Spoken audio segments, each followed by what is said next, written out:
আজকে প্রথমে কয়েকটা দুটো আমি একটু অদ্ভুত এবং পজিশনের ঘটনাই শোনাবো। থ্যাংক ইউ অমৃতা, তুমি সব সময়, তোমরাও সত্যিই খুব মিষ্টি, সেই জন্যই এরকম করে সুন্দর করে বলো, তোমরা সবাই খুব মিষ্টি। আমি আর কাউকে good evening Soumya Chatterjee, good evening, very good evening. তো আমি আর এখন কমেন্ট দেখছি না, কাউকে কিছু রেসপন্সও করবো না, সোজা ঘটনায় চলে যাই। প্রথমে দুটো পজিশনের ঘটনা শোনাবো, তারপরে একটু পাস্ট লাইফ নিয়ে একটুখানি, কারণ সেদিন পাস্ট লাইফ নিয়ে আমাদের ঈশাঙ্ক খুব সুন্দর একটা পডকাস্ট করলো, ঈশাঙ্ক আর আমাদের বিশালাক্ষী। তো দারুণ লেগেছে। পাস্ট লাইফ সম্বন্ধে আমরা প্রায় প্রত্যেকেই জানতে চাই, সব সময় জানা হয়ে ওঠে না। হ্যালো সুদীপ্তা, আজকে অনেকে রয়েছে, সবাইকে দেখে খুব ভালো লাগছে। আর প্রত্যেকে লাইভ যারা করছে আমি দেখছি ভীষণ সুন্দর লাইভ করে দুজনেই, অমৃতা চ্যাটার্জি, অমৃতা গাঙ্গুলি, আমার খুব ভাল লাগে। ওরা রেগুলার আসে, মেনটেন করে, আর মানে বলার স্টাইল খুব সুন্দর হয়েছে, আগের চেয়ে অনেকটা বেটার হয়েছে। বলতে বলতে তো মানুষ ভালো হয়, তো আমরাও সত্যি সবাই ধীরে ধীরে ধীরে ধীরে গ্রো করছি, তো সেটা খুবই ভাল লাগে। আচ্ছা, মাঝে মাঝে কানেকশনটা একটু স্লো হচ্ছে, তো আমাকে একটু বলো, ঠিক আছে, যদি কানেকশন গড়বড় হয়। চলে যাই ঘটনাতে। আজকে প্রথম যে ঘটনাটা বলবো সেটা একটা ছেলের ঘটনা, 94-95 ঘটনা। ওই সময়কার, তখন এখনের মতো এত মোবাইল আমাদের ছিল না, বা আমাদের এত নলেজও ছিল না। এখন মোবাইলের দৌলতে, ইউটিউব বা ফেসবুকের দৌলতে আমাদের মধ্যে অনেকটাই আমরা নলেজ গেন করেছি। এইসব ব্যাপারগুলো নিয়ে আমরা একটু মানে রিসার্চ করি বা জানতে চাই, জানতে পারি অনেক কিছু। নিজেদেরকে প্রোটেক্ট কিভাবে করতে পারি, সেই জিনিসগুলোও কিন্তু আমরা জানতে পারি। তখন তো এত কিছু ছিল না 94-95-এ। তো একটা ছেলে, ইয়াং ছেলে, তখন মানে সবে ফ্যাক্টরিতে চাকরি করতো, মানে কত হবে, 20-21 বছর। ভালো ছেলেটা, নিঃসন্দেহ ভীষণ ভালো ছেলে, ভদ্র নম্র ভালো ছেলে বলতে যাওয়া হয়। কোনো মারপিট না, ঝগড়া অশান্তি কখনোই ফ্যাক্টরিতে কারোর সাথেই করতো না, খুবই ভালো ছেলে ছিল। তো সেই ছেলে একদিন হঠাৎ কি হলো, ফ্যাক্টরিতে কথা, এমনি দুপুরবেলা খেতে খেতে কথা হচ্ছে, গল্প হচ্ছে, গল্প করতে করতে একজনের উপর প্রচন্ড অ্যাগ্রেসিভ হয়ে গেল। অ্যাগ্রেসিভ হয়ে তাকে মানে যে ওর যেখানে কত ওজন হবে, 50-55 কি 60 কিলো ওজন, আর যে লোকটার সাথে ও মানে ঝগড়া করছিল তার প্রায় 120 কিলো ওজন, এবং কি বলে ভীষণ সেই পালোয়ান টাইপের যে লোকজন হয় না, সেই পালোয়ান টাইপের লোকজন। ও তার সাথে তর্ক করছে, যেখানে ও কখনোই করে না, ভীষণ শান্তশিষ্ট। সবাই একটু অবাক হয়ে যাচ্ছে, তাও ওদেরকে মানে ছাড়ানোর চেষ্টা করছে, থামানোর চেষ্টা করছে, যে তোমরা এভাবে কেন লড়াই করছো। ছেলেটাকে বলছে কি এমন বলেছে, সামান্য একটা কথা, তুই কেন এত অ্যাগ্রেসিভ হয়ে যাচ্ছিস।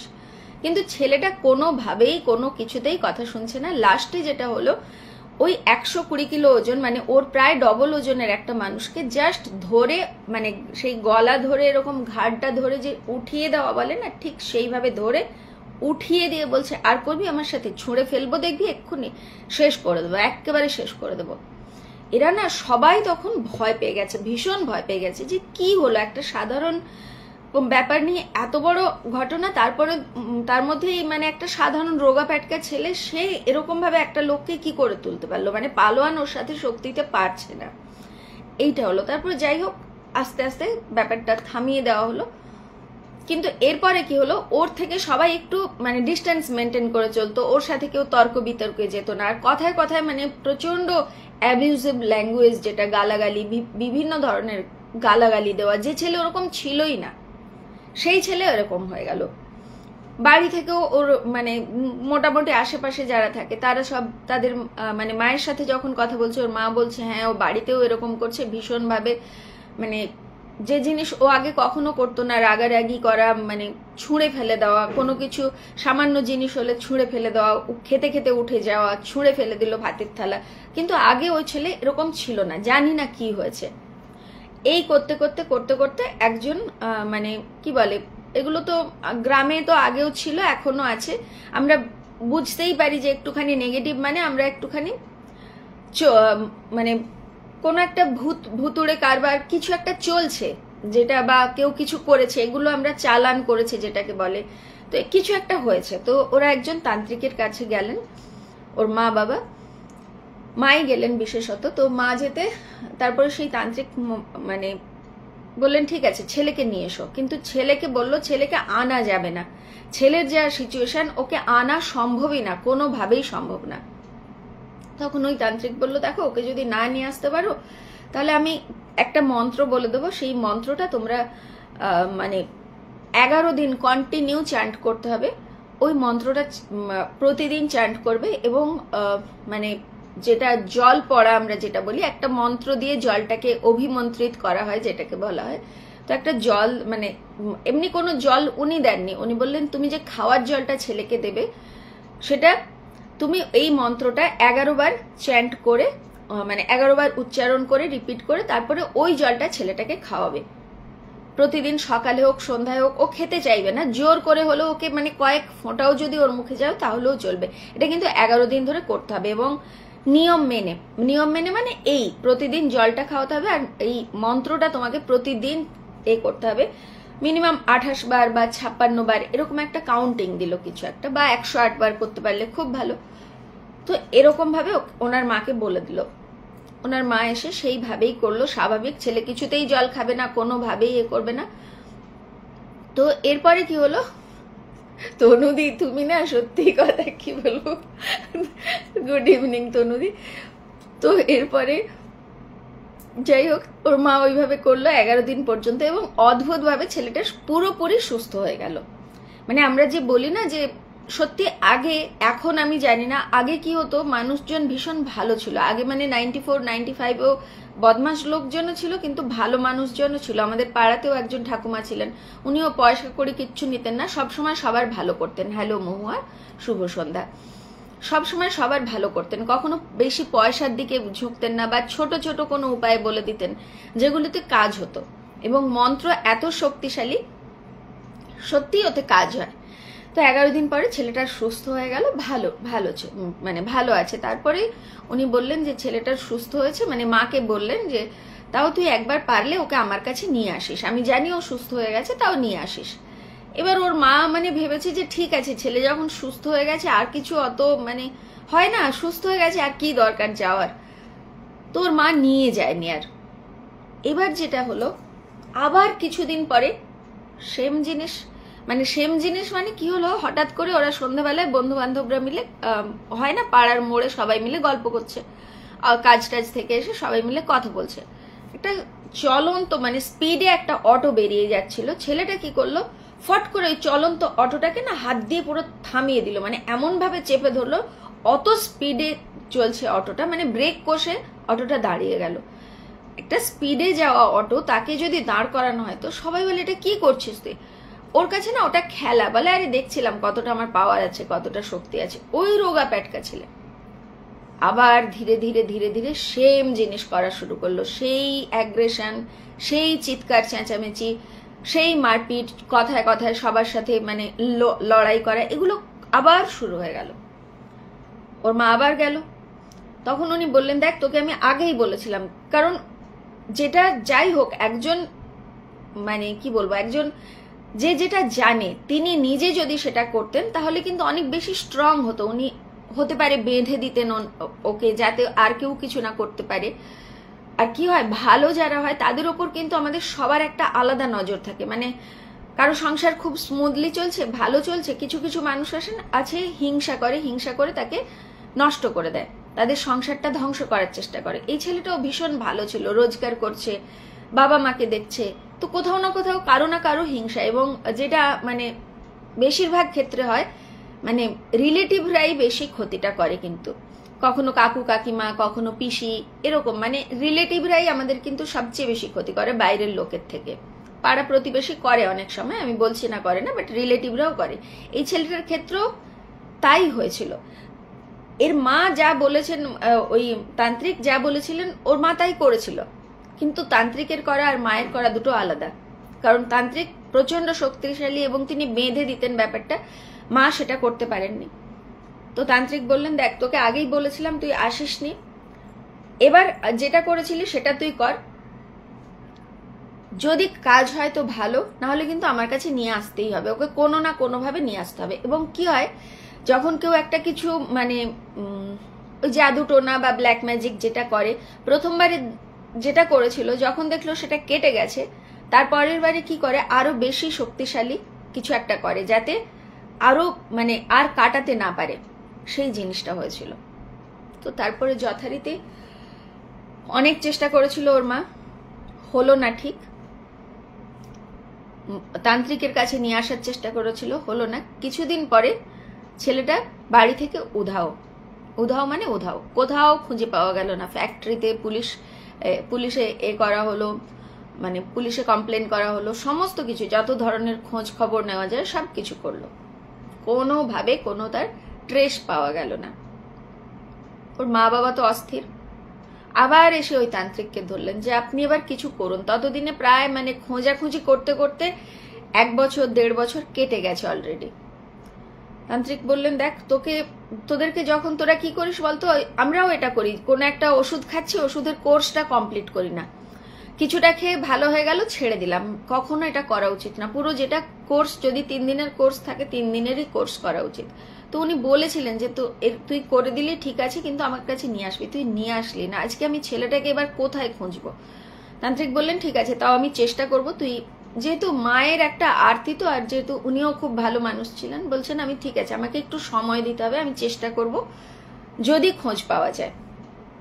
এই করতে করতে মানে উনি ওনার মতো করে খোঁজ করলেন, ততদিনে প্রায় 2 বছর কেটে গেছে। তারপরে উনি একদিন বললেন ও আছে কামাখ্যাতে, এবং কামাখ্যাতেও কিভাবে গেছে কি সেটা মানে পরে আসছে সেই ব্যাপারে। কামাখ্যাতে আছে, বললো কামাখ্যাতে গেলে খোঁজ পাওয়া যাবে। বললো তোরা চেষ্টা করে দেখতে পারিস, তবে নিয়ে আসতে পারবি বলে আমার মনে হয় না, চেষ্টা করে দেখতে পারিস। বাবা মা গেল, গিয়ে দেখলো কামাখ্যায় ছেলে রয়েছে। ছেলেটা তখন যা সিচুয়েশন, একটা ভদ্র বাড়ির ভালো ছেলে, একটা সাধারণ বাড়ির ছেলে, কিন্তু তার তো একটা মানে সৌন্দর্য থাকে, সেই জিনিসটাই নেই তার মধ্যে। মানে একদম সেই পাগল পাগল একটা চেহারা, একটা কৌপিন মতো পড়ে আছে, কি বলছে নিজেই জানে না, কাউকে চিনতে পারছে না, মানে কোন লেভেলে চলে গেছে। তাও বাবা মা অনেকটাই জোর করে খুব চেষ্টা করে ধরে নিয়ে এলো, ধরে নিয়ে এসে তান্ত্রিকের কাছে নিয়ে গেল। তখন মানে তার মাথা পুরো প্রায় বিগড়ে গেছে।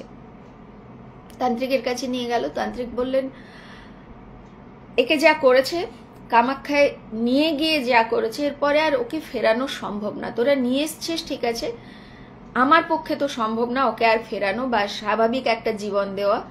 আমি জানি না এরপর মানে কি করে কি হবে, তবে তোরা এই ছেলের আশা ছেড়ে দে, আমি আমার মতো চেষ্টা করছি, কিন্তু তোরা কোনো আশা রাখিস না।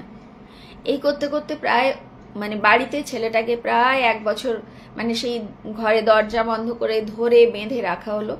তান্ত্রিক যতটা পারেন যা পারেন করলেন, কিন্তু আবার কিছুদিন পরে ছেলে পালিয়ে গেল। ততদিনে মানে 1 বছর পরে মানে টোটাল 3 বছর হয়ে গেছে ছেলেটা, এবং ছেলেটা আবার চলে গেল, কোথাও খুঁজে পাওয়া গেল না। তোর মা বাবা বললেন আরেকবার কামাখ্যায় যাই, কামাখ্যায় গেলেন, কিন্তু সে ছেলেকে আর ফেরানো গেল না। মানে সেই ছেলের যা সিচুয়েশন ছিল, এবং সবচেয়ে বড় কথা ছিল যে পাগলের মতো বিহেভ করছে, কিন্তু তার মধ্যে না আলাদা একটা শক্তি, এবং সারাদিন প্রায় দাঁড়িয়ে থাকতো, বসা শোয়া ঘুমানো, মানে একটা মানুষ 24 ঘন্টা কি করে দাঁড়িয়ে থাকতে পারে, ঘুরে বেড়াচ্ছে, হেঁটে বেড়াচ্ছে, ঘুম নেই চোখে, খাওয়া নেই, খাওয়ার কোনো নেই, কিরকম মানে একটা জীবন কিভাবে নষ্ট হয়ে যায়। আমি জানি না যারা এগুলো করে তাদের ভবিষ্যৎটা কি হয়, অবশ্যই খুব মারাত্মক হয়, কিন্তু কিসের জন্য, কেন এই রকম একটা জীবন। এবং তার বাবা মা দেখলো একে ফিরিয়ে নিয়ে গিয়ে আর কোনো লাভ নেই। এবং সবচেয়ে বড় কথা, ওই তান্ত্রিক যেটা বলেছিল, কুমারী মেয়েদের থেকে এবং কুমার ছেলেদের থেকে শক্তি নেওয়া হয়। তন্ত্রের অনেক কাজ আছে যেগুলো শক্তি নেয় ওরা, এবং সেই শক্তিটা নেওয়ার ফলে কি হয়, এনার্জি ক্রমশ ডাউন হতে থাকে, আর অথবা উল্টোটা প্রচন্ড পরিমাণে এনার্জি আসে। তো দুটোর যে কোনো একটা হয়। এই ছেলেটার এনার্জি প্রচুর এসছিল, এবং একে এমনভাবে কামাখ্যায় নিয়ে গিয়ে বেঁধে দিয়েছে, ওকে আর ওই জায়গা থেকে কেউ যাতে বের করতে না পারে। যদিও বের করে আনে, আবার ফেরত যাবে ও। এবং কামাখ্যায় যেটা হয়, প্রচণ্ডভাবে তন্ত্র হয়। এবং মায়াঙ্ক বলে একটা জায়গা আছে, অনেকেই জানে, সেখানে প্রচণ্ড মানে সেই জায়গাটা তো পাওয়ারফুল এবং কালো জাদুর জন্য বিখ্যাত। আর ওখানে তন্ত্র করে মেনলি মেয়েরাই কিন্তু পুরো ওই জায়গাটার মানে রক্ষক বলো, চালক বলো, সবকিছু মেয়েরা।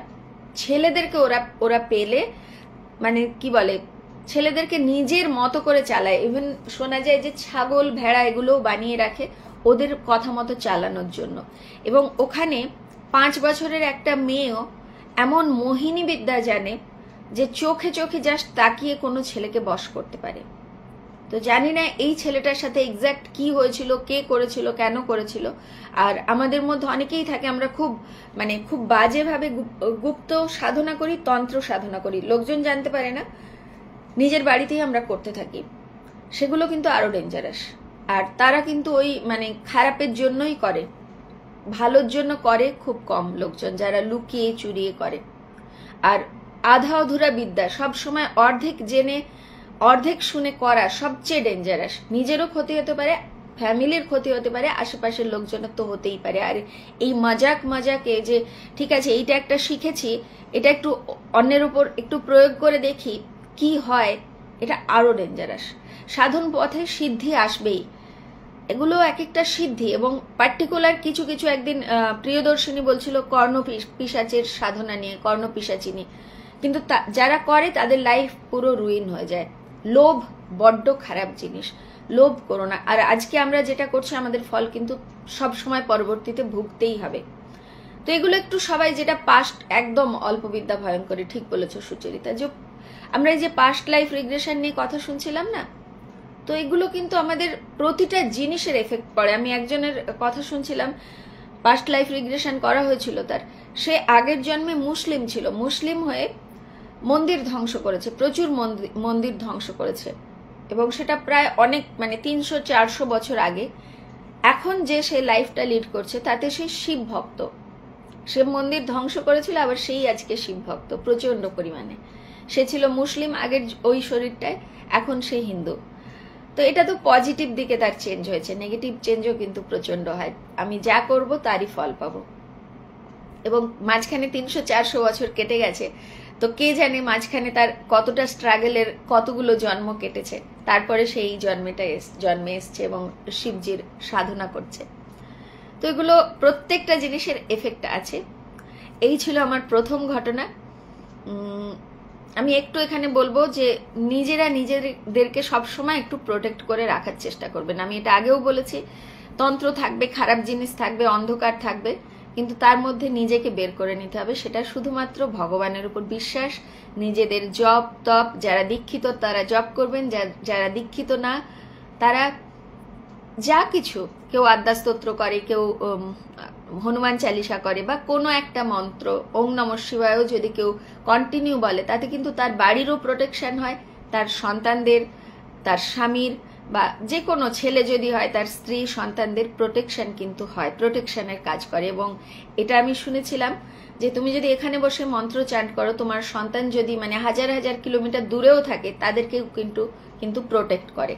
তো সেই প্রোটেকশনটা আমাদের হাতে, সবসময় এটা খেয়াল রাখতে হবে। আর আমার বাবা সবসময় বলেন তুমি কারো ক্ষতি না করলে তোমারও কোনো ক্ষতি হবে না। তো আগের জন্মে আমরা কি করেছি জানি না, আমাদের হয়তো এই জন্মটা কিছু ক্ষতি হয়ে গেছে, সেটা হয়তো আগের জন্মের প্রারব্ধ, কিন্তু এই জন্মটা আমরা যেন একটু ভালো করে চলতে পারি, কারো ক্ষতি করব না, কারোর জন্য খারাপ ভাববো না, সবার ভালো চাইবো, যতটুকু পারা যায়। ভালো না করতে পারি, খারাপ তো করবোই না।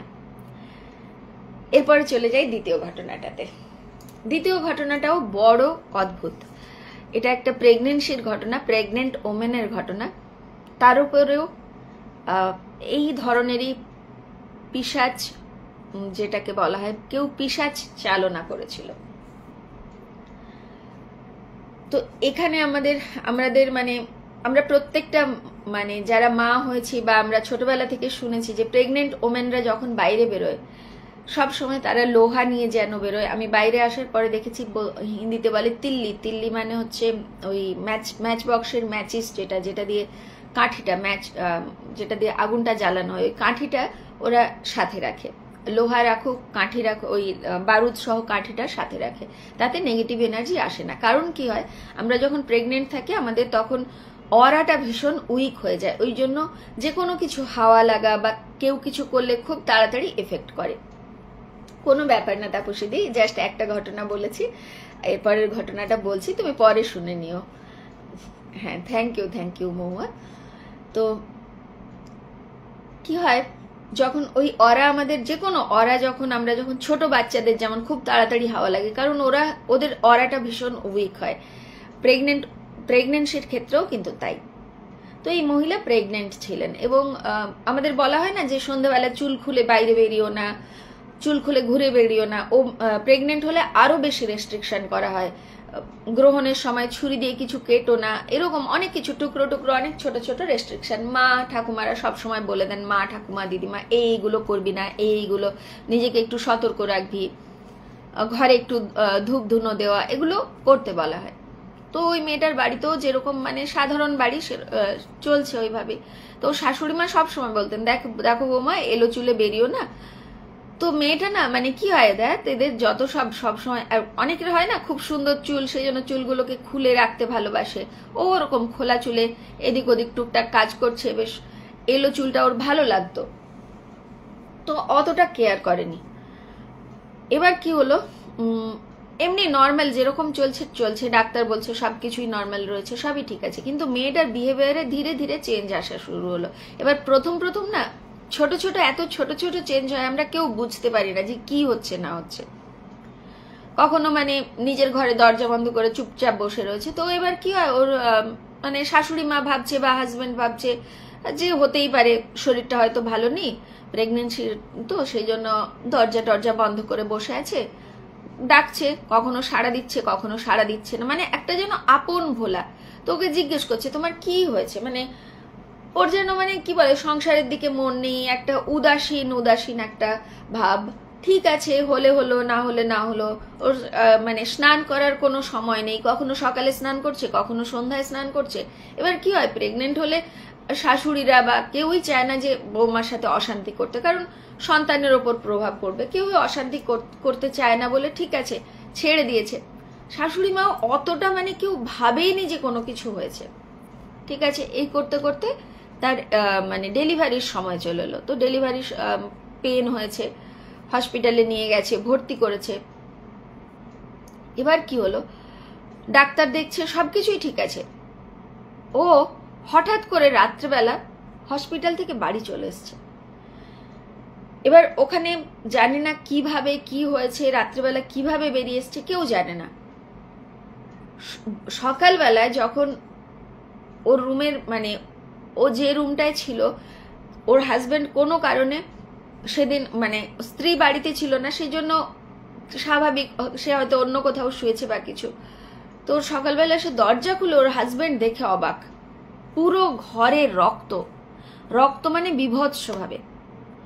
এবং ও মানে কি বলে বসে আছে, মানে আমার মানে ঘটনাটা বলতেও খুব অস্বস্তি হচ্ছে। যদি ছোট বাচ্চা থেকে এখান থেকে সরিয়ে দিও বাচ্চাকে।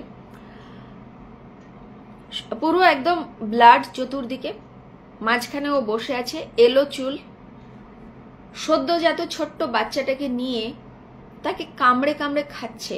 তার হাত থেকে মাংস তুলে খেয়েছে, থাইয়ের মাংস তুলে খেয়ে নিয়েছে, মানে কাফ মাসেল যেটা মানে হাঁটুর নিচের যে পায়ের অংশ, মানে পুরো বাচ্চাটার মাংসগুলো খুবলে খুবলে খেয়েছে। এবং ওর স্বামী যখন দরজা খুলেছে, ও এরকম না মানে ওর স্বামী দেখে অবাক, আর ও না এরকম ভাবে তাকিয়ে মানে যেন অপ্রস্তুতে পড়ে গেছে এরকম ভাবে, আর পুরো এলো চুল, গোটা ঘরে রক্ত। পরে জানা গেল যে ও ডেলিভারি হওয়ার আগেই চলে এসছে বাড়িতে, ডেলিভারি জানে না, কেউ জানে না কিভাবে ও নিজে নিজে ডেলিভারি করেছে, এবং সদ্যজাত বাচ্চাটাকে এইভাবে ও মানে নিজের হাতে মা হয়ে খেয়ে শেষ করে দিয়েছে, মানে মেরে ফেলেছে, তারপরে তাকে খেয়েছে। আমি জানি না এটা কিভাবে সম্ভব, কি করে সম্ভব। ঘটনাটা আমি যখন শুনেছি আমার মানে কি বলে, আমার সত্যি মানে কল্পনা করতেও অদ্ভুত লেগেছে যে এরকমও হয় এত এক্সট্রিম লেভেলে।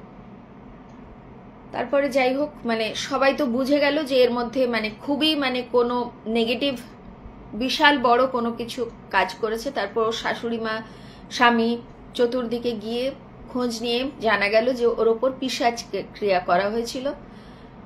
তারপরে মেয়েটা মানে তারপরের ঘটনা কেউ জানে না, ওরা অনেক দৌড়োদৌড়ি করেছিল, মেয়েটাকে বাপের বাড়ি পাঠিয়ে দিয়েছিল।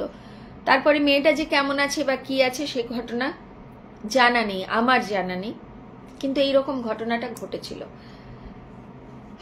এইরকম ঘটনা আমি জানি না কারা করে, কিসের জন্য করে, কি আনন্দ পায়। একটা সংসার ধ্বংস হয়ে গেল, একটা ছোট্ট শিশু তার জীবনটা চলে গেল, একটা মা তাকে দিয়ে এরকম একটা কাজ করানো হলো। তো জীবনটা বড় বিচিত্র, মানে এরকম ঘটনা শুনলে বিশ্বাস হয় না। আর কিন্তু পৃথিবীতে এমন অনেক ঘটনা ঘটে, আমি জানি না, আমি বিশ্বাস করছি না বলে এই নয় যে সেটা ঘটে না।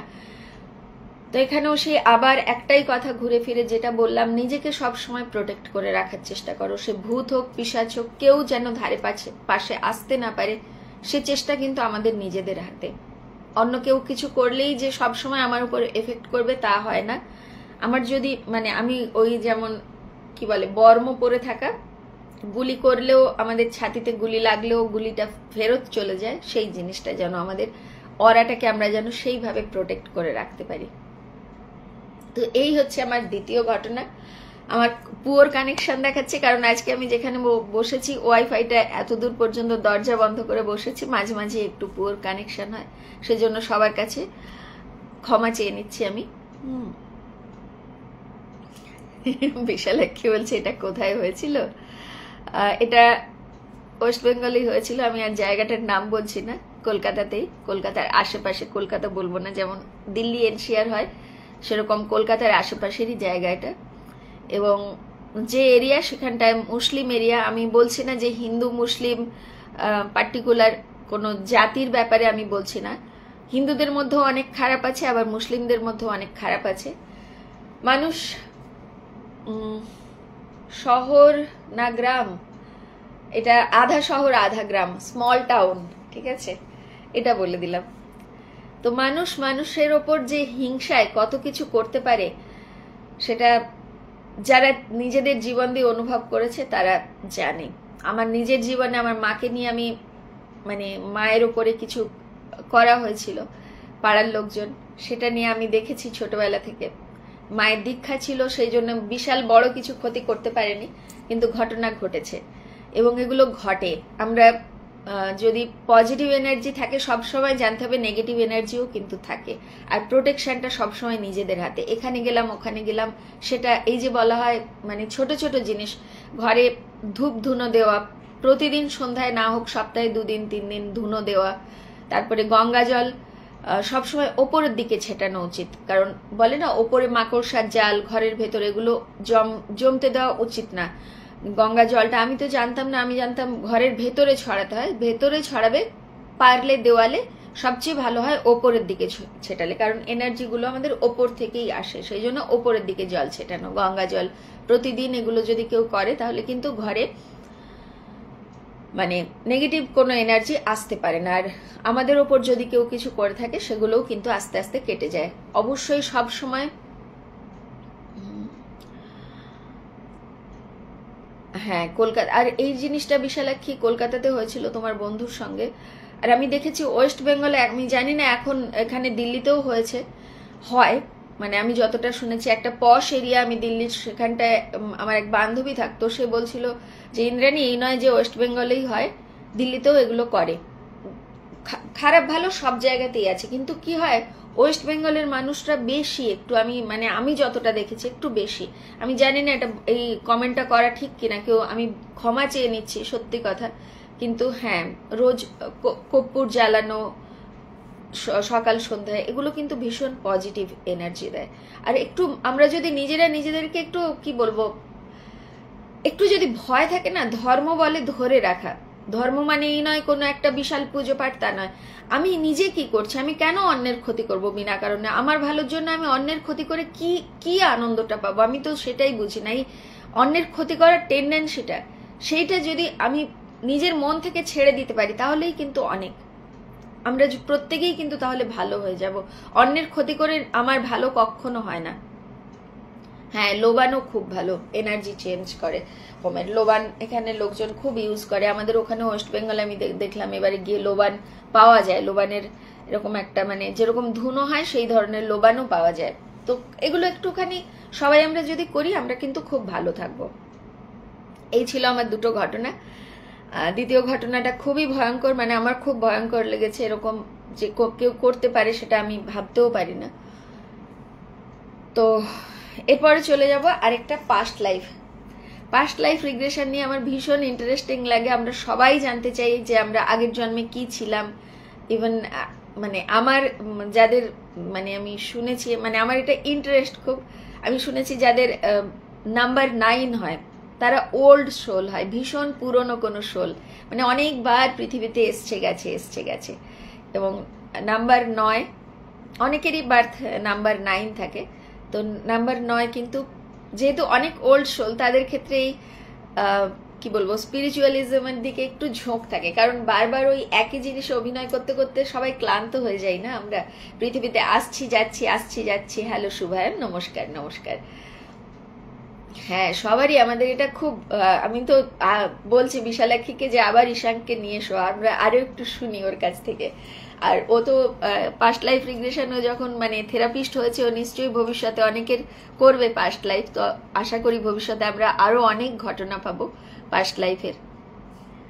তো আজকে এবার একটা পাস্ট লাইফের ঘটনা বলি। পাস্ট লাইফ রিগ্রেশন আমরা এখন যেটা যাই, যে কোনো যারা এখন অনেক কিছু হয়েছে, আকাশিক রিডিং, তারপরে পাস্ট লাইফ রিগ্রেশন, এমনি তো আলাদা মানে জ্যোতিষ তো আছেই, এগুলো তো আছেই, এগুলো সবই কিন্তু মেডিটেশন। যারা আকাশিক রিডিং করে তারা আগে মেডিটেট করে, তারপরে কিন্তু আকাশিক রিডিং করে। এখন ওড়িশাতে এমন একটা জায়গা আছে যেখানে কি বলে পুরনো পুঁথি থেকে তুমি জাস্ট গিয়ে দাঁড়ালে তোমাকে বলে দেবে, তোমাকে কিচ্ছু বলতে হবে না, তুমি সামনে গিয়ে দাঁড়ালেই তোমাকে বলে দেবে তোমার অতীত বর্তমান ভবিষ্যৎ কি। এরকমও আমাদের ভারতবর্ষ এতটাই উন্নত। একবার প্রিয়দর্শিনীও বলেছিল, আরে ঠিক আছে গীতাদি, কোনো ব্যাপার না, আমিও থাকতে পারি না গো গীতাদি, কি করব সংসার এরকম, কোনো ব্যাপার নাই, পরে শুনে নিও। আমিও তো সবাইকে মানে সত্যি সবার লাইফ খুব মিস করি। ইভেন গীতাদি কতদিন পরে এলো, তাও আমি লাইভে থাকতে পারিনি পুরোটা। হয় সবার জীবনটা ওরকম চলে, ওটা কোনো ব্যাপার না। ঠিক আছে, তোমরা যে কজন এসছো সেটাতেই আমি ধন্য। তো যেটা বলছিলাম পাস্ট লাইফ নিয়ে, তো মেন হচ্ছে মেডিটেশন। যে যত ভালোভাবে মেডিটেশন করবে, মাইন্ড যত কনসেন্ট্রেট হবে, তত কি হয়, সামনে কেউ এসে দাঁড়ালে তুমি তার অটোমেটিক জানতে পেরে যাবে তার ভেতরে কি চলছে। আমি আমার ছেলেকে সেদিন শেখাচ্ছিলাম যে বাবা, কিছু কিছু জিনিস আছে, নিজে যত মেডিটেট করবি না, তুই সামনে যে মানুষটা আসছে তার ইন্টেনশনটা কি সেটা বলে দিতে পারবি। বিশালাক্ষী যেমন ফেস রিডিং করতে পারে, এটা কিন্তু intuition, one kind of intuition. আর যতই আমরা মেডিটেট করতে থাকবো তত আমাদের ইন্টুইশন পাওয়ারটা বাড়তে থাকে। তো পাস্ট লাইফও আমরা যখন আমরা একটা পর্যায়ে মেডিটেশনের পৌঁছে যাই, আমরা কিন্তু নিজেদের পাস্ট লাইফ নিজেরাই জানতে পেরে যাই, আমাদের তখন আর থেরাপিস্টের কাছে যাওয়ার দরকার হয় না। কিন্তু যেহেতু আমরা ওই লেভেলে মেডিটেট করতে পারি না, সেই জন্য আমাদের যে স্পেশালিস্ট তার কাছে যাওয়া হয়। এবং মেইনলি যারা পাস্ট লাইফ রিগ্রেশনে যায় তাদের কোনো একটা ফোবিয়া থাকে। ফোবিয়া ইন দ্য সেন্স, কারো জল থেকে ভীষণ ফোবিয়া, জল দেখলে ভীষণ ভয় পায়, জলে নামতে ভয় পায়, কেউ উঁচুতে উঠলে ভয় পায়। তো এবং সেটা এতটা এক্সট্রিম লেভেলে চলে যায়, যখন আছে ঠিক আছে মানে নর্মাল ঠিক আছে, কিন্তু যখন প্রতিদিন প্রতিটা মুহূর্তে ইভেন এক গ্লাস জল দেখলেও যদি আমার ভয় হয়, জল খেতে আমি ভয় পাই, তখন সেটা একটা অবশ্যই ডাক্তার দেখানো দরকার। তো এখানেও ওই থেরাপিস্ট যারা, তারা ওয়ান কাইন্ড অফ ডক্টর। তো তারা ওই পাস্ট লাইফে নিয়ে গিয়ে দেখিয়ে দেয় যে তোমাকে যে কোথা থেকে তোমার ওই প্রবলেমটা আসছে, সেটা হচ্ছে মেন, সেই প্রবলেমটা জানা।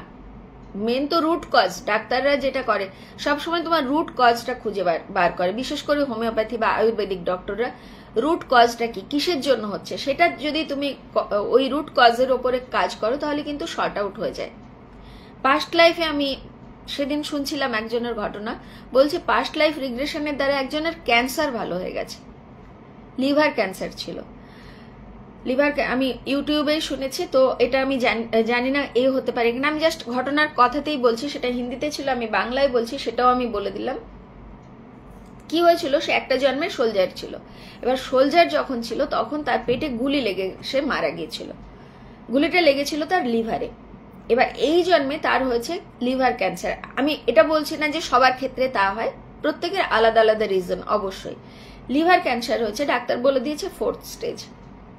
কিন্তু ভেতরে তার প্রচন্ড পেন যা হয়, তো সে কোনোভাবে পাস্ট লাইফ রিগ্রেশনের ব্যাপারটা জেনে ওখানে গেছে। যাওয়ার পরে যখন তাকে পাস্ট লাইফে নিয়ে যাওয়া হলো, তখন সে ওই যে মারা গেছিল ওই মুহূর্তে তার পেটে লিভারে গুলি লেগেছিল, সেটা তো সে বুঝতে পারছে না, বলছে পেটে লেগেছে। পরে যিনি থেরাপিস্ট তিনি বুঝলেন যে লিভারে লেগেছে, পেটে লেগেছে গুলিটা, প্রচন্ড যন্ত্রণা, ওই যন্ত্রণায় ছটপট করছে। আর যেটা হয়েছিল তার বডিটা কি হয়, অনেক সময় যুদ্ধক্ষেত্রে না সব সময় এমন জায়গায় মানুষ মারা যায় যেখান থেকে বডি খুঁজে পাওয়া যায় না বা বডিটাকে নিয়ে আসা যায় না। সব সময় তো যেখানে মানে খুব বরফের এরিয়াতে বা পাহাড় থেকে খাদে পড়ে গেছে, মেরে খাদে ফেলে দিয়েছে, সেরকম ক্ষেত্রে কি হয়, বডিটা অনেক দিন ওখানে পড়ে থাকে, বডিটা পচতে থাকে, তার মধ্যে পোকা জমতে থাকে। তো ওর ওই উন্ডে সেম জিনিস হয়েছে, প্রচন্ড পরিমাণে পোকা ও নিজে দেখতে পাচ্ছে এবং প্রচন্ড পেন ফিল করছে। এবং ওই সময় সে মানে এত পরিমাণে জল খেয়েছে, আমি মানে জল তেষ্টাও ছিল, সে যখন মারা যায় তার প্রচন্ড জল তেষ্টা ছিল। এবং পাস্ট লাইফ রিগ্রেশনে যখন তাকে নিয়ে যাওয়া হয়েছে, সে কন্টিনিউ বলছে 18 গ্লাস জল খেয়েছে। কিভাবে একটা মানুষ খেতে পারে? তারপরে যখন ধীরে ধীরে তাকে বের করে আনা হলো, ওই ট্রমাটা ছিল তার ভেতরে, যে কষ্টটা ছিল, যে যন্ত্রণাটা ছিল, সেটা ওরা হিল করে। পাস্ট লাইফ যারা থেরাপিস্ট হয় ওরা ওটাকে হিল করে ওখান থেকে বের করে আনা হয়, না হলে ওই ফোবিয়াটা তার কিন্তু থেকে যাবে এবং সেটাই মানে শরীরে অসুখের আকার নেয়। মেন তো প্রথমে আমাদের অসুখটা হয় মনে, তারপরে কিন্তু সেটা আমাদের বডিতে আসে। এটা আমাদের সব সময় খেয়াল রাখতে হবে। যে কোনো অসুখ কিন্তু আমাদের প্রথমে মনে হয়, তারপরে বাইরে সেটা প্রকাশ পায়। সবসময় আমরা সেটা বুঝতে পারি না, but this is the real fact. সাধারণ জ্বর বা সর্দি কাশি এটা আলাদা, বাট যখন কোনো বড় ধরনের, যেমন হাঁটুতে পেন যাদের হয়, বলা হয় তারা সব বেশিরভাগ ক্ষেত্রে কি হয়, অনেক পুরনো কথা ধরে রাখে, সেই জন্য হাঁটুতে পেন হয়। তো এই জিনিসটা আমরা পুরনো কথা, পুরনো জিনিস, পুরনো কষ্ট যত ছাড়তে থাকবো তত আমাদের শরীরে কিন্তু পেনগুলো কম হবে। তো ওরও ওখানে মানে ওই উন্ড যেটা ছিল সেটাকে মানে ওর মন থেকে ওটাকে রিলিজ করা হলো। তারপরে ধীরে ধীরে ওকে যখন ব্যাক করানো হলো, মেডিকেশন যেভাবে চলছিল, মানে তার ওষুধপত্র যা চলছিল, ধীরে ধীরে 3 মাস পরে সে বলছে আমার লিভার ক্যান্সার ভালো হয়ে গেছে। ডাক্তারও অবাক হয়ে গেছিল যে হাউ ইজ ইট পসিবল। তো আমরা এগুলো এমন একটা জিনিস, যদি মানা যায় সত্যিই ঘটনা ঘটে। আর বিশ্বাস এত বড় জিনিস, বিশ্বাসে মিলায় বস্তু তর্কে বহুদূর, বিশ্বাস করলে সবকিছু সম্ভব। তো এটা পাস্ট লাইফ থেরাপিস্ট করে। এবার আমাদের যেটা, হ্যাঁ, বিশ্বাস করলে সম্ভব, না হলে সম্ভব নয়। গীতাদি ঠিকই বলেছ। ঠিক আছে গীতাদি, পরে দেখে নিও, কোনো ব্যাপার না, আমি কিচ্ছু মনে করি না। আমি নিজে থাকতে পারি না তো অন্যকে কি বলবো। তো থেরাপিস্টের কাছে আমরা তখনই যাই যখন আমরা নিজে পারি না। আরেকটা জিনিস, সবার যে পাস্ট লাইফ জানতেই হবে তার কিন্তু কোনো দরকার নেই। কারণ কি হয়, পাস্ট লাইফ আমাদের প্রত্যেকটা যে রিলেশন, আজকে আমি এখানে বসে কথা বলছি, গীতাদি, তনুদি, উর্মিদি, বিশালাক্ষী বা আরো যারা আছে, সুচরিতাদি, আমরা কিন্তু প্রত্যেকেই আগের জন্মে কোথাও না কোথাও রিলেটেড ছিলাম, ঠিক আছে? মহুয়া বা আরো যারা দেখছো সবাই কোথাও না কোথাও রিলেটেড ছিলাম, সেই জন্য কিন্তু এই জন্মে আমাদের দেখা হয়েছে। প্রতিটা রিলেশন আমাদের ক্যারি ফরওয়ার্ড হয়। এবার কি হলো, কোনো এক জন্মে আমার বাবা যিনি ছিলেন, তাকে হয়তো আমি আমার সন্তানের মতো ভালোবাসতে চেয়েছিলাম বা বয়সকালে সন্তানের মতো তাকে দেখাশোনা করতে চেয়েছিলাম, কিন্তু পারিনি, দূরে থাকি বা কিছু, সেই যে আকাঙ্ক্ষাটা থেকে গেল। পরের জন্মে, পরের লাইফে কি হবে, আমারই সন্তান হয়ে আমার বাবা জন্মাবে। তো এইভাবে রিলেশনগুলো কিন্তু চেঞ্জ হতে থাকে। এবার পাস্ট লাইফ জানার যেটা ভালো রিলেশন, ঠিক আছে, কিন্তু কখনো কখনো কি হয়, আমরা দেখি যে আমাদের কোনো এরকম তো অনেক হয়, সবার তো বাবা মা বা সন্তানের সাথে খুব ভালো রিলেশন হয় না। যাদের হয় তারা ব্লেসড, আমি চাই সবারই ভালো রিলেশন হোক, কারো কারো হয় না। তখন কি হয় যে বাবা মার সাথে তার ওপিনিয়ন মিলছে না, কথায় কথায় ঝগড়া অশান্তি হচ্ছে। যদি গিয়ে দেখা যায় কোনো জন্মে তার বাবা মার সাথে বা স্বামী স্ত্রীর সাথে খুব ঝগড়া অশান্তি হচ্ছে, কারণটা কি? কোনো একটা জন্মে তাদের সাথে শত্রুতা ছিল, সেই শত্রুতাটা মানে এমন লেভেলে ছিল, রিভেঞ্জের পর্যায়ে ছিল। সেই রিভেঞ্জটা নেওয়ার জন্য সে আগের জন্মে নিতে পারেনি, পরের জন্মে এসে সেই রিভেঞ্জটা নিতে চায়। এবার আমি যদি জানতে পারি যে আমার বাবা কি আমার সন্তান আগের জন্মে আমার শত্রু ছিল, আমার সাথে এই ক্ষতিটা করেছে, পরের জন্মে সে আমার বাবা বা সন্তান হয়ে এসছে, তখন কিন্তু এই রিলেশনটা আমি মেনটেন করতে পারবো না। মনের মধ্যে একটা গাঁট এসে গেলে তখন কিন্তু আমার, যদি আমি ভালোও চাই রিলেশনটা, আমি আমার মানে কি বলে পজিটিভিটি দিয়ে বা কোনো কিছু পজিটিভ থটস দিয়ে আমি রিলেশনটাকে ভালো করার চেষ্টাও করতে থাকি, তাহলে কিন্তু হয়তো ভালো রিলেশনটা ভালো হয়ে যাবে। কিন্তু যখনই আমি জেনে যাব যে ও আগের জন্মে আমার শত্রু ছিল, এই কাজ করেছে ও আমার সাথে, তাহলে ব্যাস আর আমি সারা জীবনের রিলেশনটা কোনোদিন ঠিক করতে পারবো না। সেই জন্য পাস্ট লাইফ যতটা না জানা, মানে যতটা দরকার, ফোবিয়ার ক্ষেত্রে পাস্ট লাইফ রিগ্রেশনে যাও বা কোনো এক্সট্রিম লেভেলে প্রবলেম হচ্ছে তখন যাওয়া উচিত। আদারওয়াইজ কিন্তু আমাদের যত না জানতে পারি ততই ভালো। আমাদের যে জিনিসগুলো ভুলে যাই, এই যে আমি এক্ষুনি বললাম যে আমাদের পুরনো পেন যেগুলো মনের মধ্যে গাঁথা হয়ে আছে, যে ও আমাকে কষ্ট দিয়েছে, ওটা কিন্তু বের করে দেওয়া ভালো। না বের করে দিলে তাকে ক্ষমা করে দাও। মনে করো যে আমার আগের জন্মে আমি ওর সাথে কোনো খারাপ করেছিলাম, সেই জন্য ও আমার সাথে এই জন্মে করেছে, শোধবোধ হয়ে গেছে, ব্যাস ওখানে ফিনিশ। আদারওয়াইজ প্রারব্ধ ক্রিয়েট হয়ে গেল, আবার পরের জন্মে ওই রিলেশনটা, ওই শত্রুতাটা নেভানোর জন্য আমাকে আসতে হবে।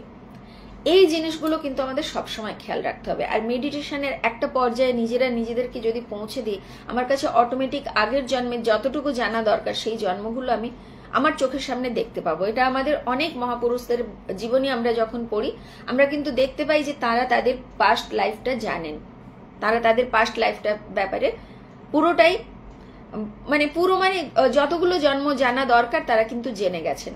তাদের পূর্বজন্মে কে গুরু ছিল সেটাও তারা জেনে গেছেন, এরকমও হয়। তো আজকে আমি একটা সেই মহাপুরুষের ঘটনা বলেই শেষ করব, কারণ আমার সব সময় মনে হয় শেষ পাতে একটু মিষ্টি দেওয়া ভালো। তো সেই মহাপুরুষ যিনি ছিলেন, অনেকেই তাকে চেনেন, আবার অনেকেই চেনেন না, শ্রী শ্রী মাধব পাগলা। উনি অবধূত ছিলেন। উনি ওনার আগের 9টা জন্ম পর্যন্ত জানতে পেরেছিলেন, এবং উনি কিন্তু শ্রী শ্রী রাম ঠাকুরের শিষ্য ছিলেন, এবং কোনো পাস্ট লাইফ থেরাপিস্টের কাছে গিয়ে নয়। উনি মারা গেছেন 1969-এ, ঠিক আছে, বা তার একটু আগে হবে। তো সেই সময় উনি মেডিটেশন, মানে যেহেতু ব্লেসড সোল, অনেক জন্ম তপস্যা করার পরে ওই লেভেলে এসে মাধব মানে হচ্ছে শ্রীকৃষ্ণকে মাধব বলতেন। উনি আগের জন্মটায় জানতে পেরেছিলেন, মানে যখন সবাই ওনার যে নামটা জিজ্ঞেস করতো, একদিন শ্রী শ্রী রাম ঠাকুর ওনাকে জিজ্ঞেস করেছেন তোমার নাম কি, তো ওর এই জন্মে যে নামটা ছিল উনি সেই নামটা বলেছেন যে না, এটা তোমার নাম না, তুমি তোমার আসল নামটা খুঁজে বের করো, চেষ্টা করো। গুরু কিন্তু এটা বলে ছেড়ে দিয়েছেন। ওর মাথার মধ্যটা ঘুরছে যে আমার আগের জন্মে মানে কি নাম ছিল, তোমার আসল যে নামটা যেটার জন্য ও সিদ্ধি লাভ করছে, সেটা পরে ও মেডিটেশনে জানতে পারলেন। উনি জানতে পারলেন যে আগের জন্মে উনি সব সময় বলতেন আমার মাধব খুব ভালো, আমার মাধব খুব ভালো, এই একটা কথা উনি সব সময় বলতেন, এবং সেজন্য ওনাকে সবাই মাধব পাগলা বলে ডাকতো। এবং তারপরেই উনি ওনার গুরুদেবকে গিয়ে বললেন আমি জানতে পেরে গেছি আমার নাম ছিল মাধব পাগলা, সেটাই ওনার এই জন্মে মানে জানতে পারার পরে উনি খুব আনন্দ পেলেন যে মাধব পাগলা, তার মানে আমার ইষ্ট, আমার মাধব। ইষ্টকে সেটাও কিন্তু ওনার গুরুদেব বলে দেননি যে তোমার ইষ্ট কে, কারণ গুরুদেব জানতেন যে এটাই ওনার শেষ জন্ম, এবং এই জন্মে ওনাকে ওই আগের জিনিসগুলো ক্যারি ফরওয়ার্ড হয়ে এসছে, ওটাকে এখানে ফিনিশ করতে হবে, এবং সেই জন্য উনি করেছিলেন। তো একদিন যেটা মানে উনি এই জন্মে জানতে পারলেন, সেটা একটা তো জানতে পারলেন যে উনি মাধব পাগলা ছিলেন, সেই জন্য ওনাকে সবাই মানে আমার মাধব খুব ভালো এই কথাটা বলতেন বলে সবাই ওনাকে ভাবতো পাগলা, এবং সাধারণভাবে থাকতেন খুব, সেজন্য ওনার নাম ছিল মাধব পাগলা। এবার এই জন্মে একদিন মানে উনি শুয়ে ঘুমোচ্ছেন রাত্রেবেলা, সেদিন ওনার মানে কি বলে হয় না এক একদিন মেডিটেশনের পর জপের পর খুব হালকা লাগে নিজেকে, খুব আনন্দ লাগে ভেতর থেকে, আবার কোনো দিন একটু ডাল হয়ে যাওয়া, সব দিন তো সমান যায় না, তো এটা যারা জব করে তারা বোঝে। কোনো কোনো দিন খুব আনন্দ মানে ঘুম আসছে না, সারা রাত্রি পারলে জব করে যায়, এরকম চলতে থাকে। তো সেদিন ওনার খুব আনন্দ, মানে জবের পরে ভীষণ আনন্দ হয়েছে, শরীরটা খুব হালকা লাগছে। তো রাত্রি 11টার সময় উনি শুয়ে গেছেন। শোয়ার পরে উনি রাত্রিবেলা দেখছেন স্বপ্নে। এবার এই যে আমি যেটা বলছি, এটা স্বপ্ন মানে স্বপ্ন না, এই যে আমাদের অবস্থা, এটাকে সুষুপ্তি অবস্থা বলা হয়। ওই সময় আমাদের সাবকনসিয়াস মাইন্ড প্রচন্ডভাবে স্ট্রং থাকে।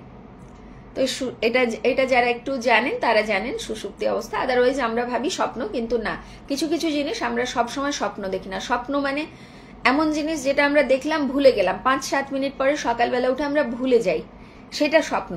কিন্তু যদি সুষুপ্তির স্টেজে গিয়ে কেউ দেখে, তখন কিন্তু তার ওটা মানে সারা জীবন মনে থাকবে, তা সে কখনো ভুলবে না এই জিনিসটা। আমরা যদি কোনো বিশেষ কিছু আমাদের স্বপ্নে দেখে আমাদের যদি মনে থাকে, তাহলে জানতে হবে ওটা আমরা সুষুপ্তি অবস্থায় দেখেছি।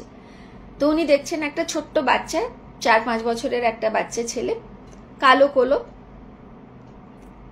একটা মানে খাল বা নদী এই ধরনের কোনো কিছু, সেটার ধারে বসেও খেলছে, সবুজ ঘাস চতুর্দিকে। তো এবার অনেক খেলতে খেলতে মানে সারাদিন খেলেছে, সন্ধে হয়ে গেছে।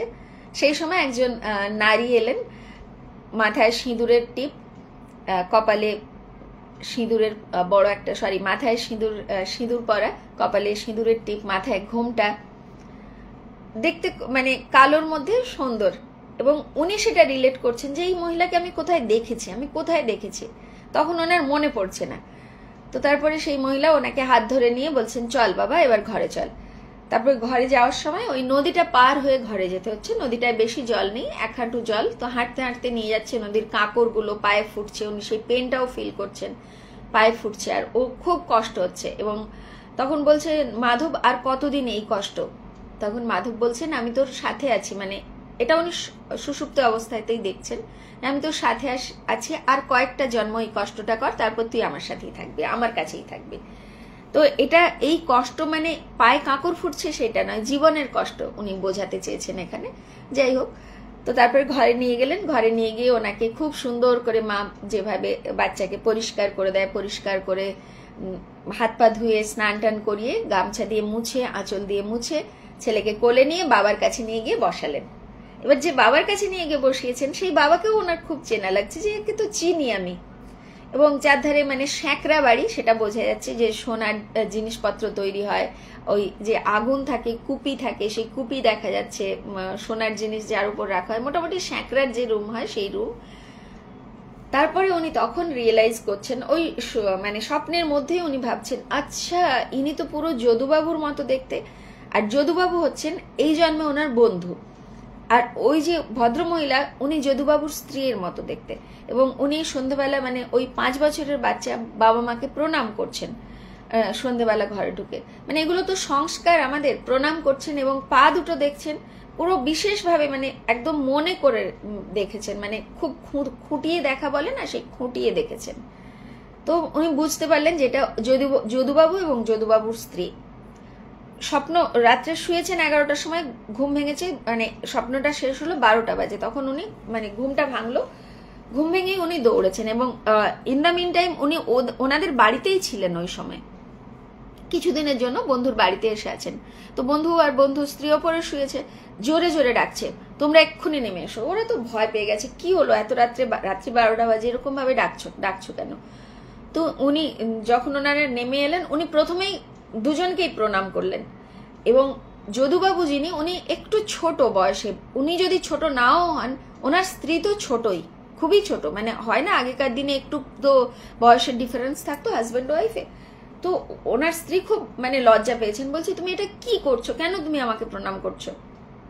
তখন উনি ঘটনা বলছেন যে আজকে আমি জানতে পারলাম যে তোমরা আমার আগের জন্মে মা বাবা ছিলে, এবং তোমরা ভেবে দেখো, যদুবাবু ওনার বন্ধু হলেও যদুবাবুর কথা কিন্তু উনি সবসময় শুনে চলতেন। যে কোনো কারণে কোনো কিছু ইস্যু, কোনো কিছু মানে জানতে হবে, কোনো কিছু একটা পরামর্শ নিতে হবে, সবসময় যদুবাবুর উপর উনি ডিপেন্ড করতেন। তো যদুবাবুর সাথে ওনার যে রিলেশনটা, যেহেতু আগের জন্মে বাবার রিলেশন ছিল, আমরা কি করি, বাবার সাথে আমাদের একটা হয় না রিলেশনটা, কোনো কিছুর জন্য বাবার মুখাপেক্ষী থাকা বা বাবার সাথে পরামর্শ করে আমরা ডিসিশন নিই, সেই জিনিসটা কিন্তু উনি এই জন্মেও করেছেন। এবং যদুবাবুর স্ত্রী একটা সময় ভীষণ অসুস্থ হয়েছিলেন, এবং তখন ওই শ্রী শ্রী মাধব পাগলা উনি যদুবাবুর স্ত্রীর সেবা করেছেন এমনভাবে, ঠিক যেন নিজের মায়ের সেবা করেছেন। এবং উনি বলছেন যে আমার বিশ্বাস করো, তোমার স্ত্রী আমার চেয়ে আমার ছোট, কিন্তু আমার কখনো মনে হয়নি যে ও আমার বন্ধুর বউ বা কিছু। আমার যখন আমি ওনার সেবা করেছি আমার পুরো মনে হয়েছে মা। ওনার শরীরের ওপর বা ওনার দৃষ্টিতে কখনো মানে আমার মা ছাড়া অন্য কিছু মনে হয়নি। এবং যখন উনি প্রণাম করলেন দেখলেন যে পা দুটো যে পা দুটো উনি আগের জন্মে দেখেছিলেন, মানে স্বপ্নে দেখেছেন, সেম পা যদুবাবুর এবং যদুবাবুর স্ত্রীর। মানে ঘটনাটা পড়ে আমার খুব অদ্ভুত লেগেছিল। এবং মানে কি বলে, এই জাস্ট পাস্ট লাইফ শুনেছি আর তারপরে এই ঘটনাটা আমার পড়লাম, তো অদ্ভুত লাগলো। তো মহাপুরুষরা বা আমরা যে কেউ, আমরা যদি মেডিটেশনে সেই লেভেলে নিজেদেরকে নিয়ে যেতে পারি, আমরা কিন্তু অনেক কিছু জানতে পারবো। পাস্ট লাইফ, এমনকি ভবিষ্যতেও কি হবে সেটাও কিন্তু আমরা জানতে পারবো। একটা ইনটিউশন পাওয়ার যেটা, সেটা ভীষণভাবে বেড়ে যায় যত আমরা মেডিটেট করতে থাকি। মাইন্ড যত কনসেন্ট্রেট হতে থাকে, ঠিক ওভার লেন্সের মতো। ওভার লেন্স এমনি ধরলে কিছু মনে হবে না, কিন্তু ওভার লেন্স তুমি যখনই কাগজের উপর, আমরা ছোটবেলায় খুব করতাম, বাবা ভীষণ মানে আমরা খুব এনজয় করতাম বলে বাবা করাতো, বাবা আগুন নিয়ে তো খেলতে দিত না, কিন্তু ওই ওভার লেন্স দিয়ে কাগজের ওপরে আমরা খুব পয়েন্টেড করে ওই সূর্যের আলোটাকে ফেলতাম। গরমকালে দুপুরে সূর্যের আলো, যেটা চড়া রোদটা ফেললে ওটা কিন্তু কাগজটা দপ করে জ্বলে উঠতো। তো আমাদের মাইন্ডটাও কিন্তু সেরকম, যত আমরা মেডিটেট করতে করতে ওটাকে শার্প করতে থাকবো, কনসেন্ট্রেশন পাওয়ার যত বাড়তে থাকবে, তত কিন্তু আমাদের সবকিছু আমাদের সামনে ওপেন হতে থাকবে। আমার সামনে কোনো মানুষ এলে তার ইন্টেনশন কি, সে কি চাইছে, সে বলার আগে আমি বুঝে যাব তার মুখ দেখে, বা তার কি বলে, তার সে সামনে এলেই আমি বুঝে যাব। এগুলো কিন্তু হয়। এবং অনেক মানুষের যাদের ইন্টুইশন পাওয়ার বেশি, বা যারা কি বলবো নিজেদের একটু মেডিটেট করেন, তারা কিন্তু এই জিনিসগুলো সবাই বুঝতে পারবেন। আমি এখানে তনুদি আছে, তনুদিও এই নিয়ে পড়াশুনো করছে আমি জানি। উর্মিদিও, মানে কি বলবো, উর্মিদি, গীতা দিয়ে, এনারা তো বয়সে বড়ই, তো এনারাও অনেকটাই জানেন। বিশালাক্ষীকে আমি দেখি ও কিভাবে সুইচ অফ সুইচ অন করতে পারে নিজের মাইন্ডকে। এই জিনিসগুলো কিন্তু আমরা যত স্পিরিচুয়ালি বা মেডিটেশন যত আমাদের বাড়তে থাকবে, আমরা কিন্তু তত এই জিনিসগুলো আমাদের ক্লিয়ার হতে থাকবে। আর আমি আমার যাদের যোগা করাই, সবসময় আমি বলি, যখনই আমরা মানে মেডিটেশন ইন দ্য সেন্স, আমি যোগা করানোর পরে আমরা যখন প্রাণায়াম করাচ্ছি বা কোনো মুদ্রা করাচ্ছি, আমি সব সময় বলি যে কোনো একটা মন্ত্র চ্যান্ট করো। কারণ কি হয়, আমরা অনেক কিছু করছি, যোগা করছি, মেডিটেশন করছি, সবকিছু করছি। যে তনুদি বলছে আমার অসহ্য হাঁটু ব্যথা, এই পুরনো যে কষ্টগুলো রিলিজ করো তনুদি, দেখবে ধীরে ধীরে তোমার হাঁটু ব্যথাও কমে যাবে। আর এখানে হাঁটু ব্যথার আরেকটা টিপস দিয়ে দিই। আমারও ছোট মানে অল্প একটু ব্যথা শুরু হয়েছিল, তো ক্যালসিয়াম যেটা ওষুধ হিসেবে আমরা খাই, তার চেয়েও বড় কথা সাবুদানা খাওয়া শুরু করো। আমি ভীষণ উপকার পেয়েছি। সপ্তাহে 2-3 দিন সাবুদানা খিচুড়ি করে বা যেভাবে হোক কনজিউম করো, সাবুদানাটাকে ভিজিয়ে যেভাবে পারো খেলে কিন্তু খুব ভালো ক্যালসিয়াম আসে শরীরে, এবং শরীর মানে হাঁটু ব্যথা বা যন্ত্রণাগুলো কিন্তু কমতে থাকে। এটা তনুদি করে দেখতে পারো, আমি উপকার পেয়েছি। আর অবশ্যই নিজের কষ্টগুলোকে রিলিজ করে দাও, ফেলে দাও, ছেড়ে দাও, সবকিছু ভুলতে শেখো। যা হয়ে গেছে ছেড়ে দাও। যত ছেড়ে দেবে তত কিন্তু ভালো থাকবে, এটা মাথায় সবাইকে রাখতে হবে। আর হ্যাঁ, যেটা বলছিলাম যে আমরা যখন ওই চুপচাপ বসে আছি, অনেকেই করি না, আমরা প্রাণায়াম করছি বসে বসে, বা কোনো মুদ্রা ইউটিউবে দেখে তো সবাই আমরা করতে থাকি, কিন্তু তবু আমাদের কাজ হয় না। বা কোনো আকুপ্রেশার বলছে এখানে করো, ওখানে করো, এইভাবে করো, বা হাঁটুর এক্সারসাইজ দেখাচ্ছে, ওটা করছি, কিন্তু তাও আমাদের কাজ হচ্ছে না। কারণটা হচ্ছে, আমরা যখন বসেছি মেডিটেশন করছি, তখন কি হয়, আমাদের মানে প্রচন্ডভাবে পজিটিভ এনার্জি আমাদের মধ্যে আসতে থাকে, কসমিক পাওয়ারটা অটোমেটিক আসতে থাকে। ব্যাকবোন স্ট্রেট করে তো আমরা বসে মেডিটেশন করি বা প্রাণায়াম করছি, কসমিক এনার্জি প্রচুর পরিমাণে আসছে। এবার কি হচ্ছে, যত কসমিক এনার্জি আসছে, যেমন কি বলবো, যেখানে ধরো হাওয়াটা গরম হয়ে গেলে কি হয়, ওপরের দিকে উঠতে থাকে, তখন চারপাশ থেকে ঠান্ডা হাওয়াটা বয়ে আসতে শুরু করে। সেম জিনিস, আমরা যখন আমাদের পজিটিভ এনার্জিটা বাড়ছে, তখন আশেপাশের যারা নেগেটিভ, ধরো নেগেটিভ তো সব সময় থাকে। সেদিন কোথায় শুনছিলাম যে একটা মানুষ আমি যদি একা বসে থাকি, এখানে আশেপাশে 15 জন কিন্তু যাদের আমি দেখতে পাচ্ছি না তারাও রয়েছে। তো নেগেটিভ পজিটিভ যে ব্যালেন্সটা, সেটা কি হয়, আমাদের মধ্যে প্রচুর পজিটিভ এনার্জি আসছে ওই সময়, কিন্তু নেগেটিভ এনার্জি ওই জিনিসটাকে শাক করে নিয়ে নিতে চাইছে, কারণ তারাও প্রত্যেকটা মানুষ পজিটিভ হতে চায়। কখনো কখনো দেখবে মেট্রোতে তুমি উঠে দাঁড়িয়েছো, মেট্রোতে ভিড় ছিল না, হঠাৎ করে ভিড় এত জমতে শুরু হলো এবং তোমার চারপাশে পুরো ঘিরে গেছে। ঘরে এসে তুমি নিজে ফিল করবে যে ভীষণ টায়ার্ড লাগছে, তুমি যে খুব বেশি জার্নি করেছো। আমি আগে মেট্রোতে যখন জার্নি করতাম, এখন মানে কমে গেছে মেট্রো জার্নিটা, যাই হোক, তখন আমি এটা খুব ফিল করেছি। মানে আসার পরে না, ঘরে আসার পরে ভীষণ টায়ার্ড। যেখানে মেট্রোতে আমরা খুব কি বলে এসির মধ্যে বসে আসছি, কোনো জার্কিং নেই, কোনো কষ্ট নেই। মেট্রো তো ওপর দিয়ে চলছে, কোথাও কোনো বাম্পার নেই, কিচ্ছু না, কোনো কষ্ট হওয়ার কথা নয়, কিন্তু তারপরেও এক্সস্ট হয়ে যেতাম বাড়িতে আসার পর, কারণ ওই পজিটিভ এনার্জিটা ব্যালেন্স করে নিত। তো যখন তুমি চুপচাপ বসে যে কোনো মুদ্রা বা প্রাণায়াম করবে, সবসময় চেষ্টা করবে, যাদের দীক্ষা আছে তারা দীক্ষার মন্ত্র জপ করো, অথবা যাদের দীক্ষা নেই কোনো একটা মন্ত্র, ওং নমঃ শিবায় হতে পারে, জয় মাতা দি হতে পারে, জয় শ্রীকৃষ্ণ হতে পারে, কন্টিনিউ জপ করতে থাকো মনে মনে। জিভ নড়বে না, ঠোঁট নড়বে না, কন্টিনিউ ওটা করতে থাকো। দেখবে তাহলে তুমি যেটা চাইছো সেটা তুমি পেয়ে যাবে। তুমি চাইছো তোমার শরীরটা ভালো থাক, সেটা হয়ে যাবে। তুমি চাইছো তোমার মনটা ভালো হয়ে যাক, সেটা হয়ে যাবে। কারণ ওই পজিটিভ এনার্জিটা, কারণ তুমি তখন অরাটাকে প্রোটেক্ট করে দিচ্ছ, তোমার পজিটিভ এনার্জিটা কেউ শাক করতে পারছে না, ওরা এসে ওখানটায় আটকে যাচ্ছে। এই জিনিসটা একটু সবাই মেনটেন করো, তাহলে দেখবে অনেক ভালো থাকবে।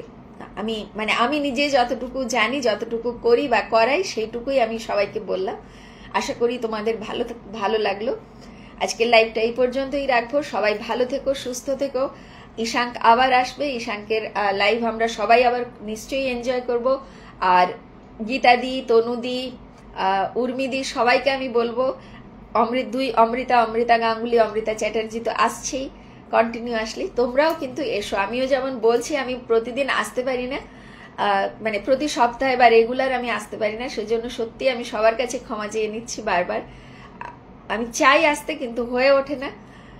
আর তোমরাও আমি জানি প্রত্যেকে, এই যে এক্ষুনি গীতাদি বললো সংসারের কাজে তো আমরা একটু আটকে যাই, তো মাসে একবার তো আসাই যায়, আমরা নিজেদের ঘটনাগুলো একটু শেয়ার করা, একটু ভালো কিছু, একটু মন্দ কিছু, ভালো মন্দ দুটো নিয়েই তো জীবন, তো দুটোই শেয়ার করলাম যে যতটুকু পারলাম, প্রত্যেকের আনন্দ হয় তাতে।